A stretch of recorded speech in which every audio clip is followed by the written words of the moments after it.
Today marks a new chapter in our construction project because today they are starting the framing. They're actually putting wood into place in our backyard. At least I hope they are. The guys are here to do that. I'm very excited.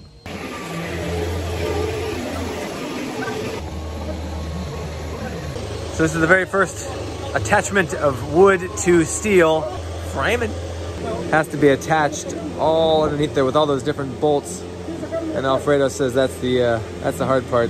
The first step in the framing process is surrounding the metal I-beams with wood so that they can attach future wood beams to the I-beams. Trying to fit it perfectly in there. Those are really, really, really heavy beams. You can see it takes these three guys. I'm very impressed with their process. They put the little small 2x6 underneath on one side, and then they put the other small 2x6 on top on the other side. And they lift it up, and they get it into place. The guys would grunt a lot when moving these heavy beams around. And when I first heard them, I'm like, are they getting hurt? Nah, they weren't getting hurt. It's just really, really heavy, hard work moving those heavy planks of wood around. I don't know what to call them. Are they beams? Are they planks? Are they boards? That's a question for you.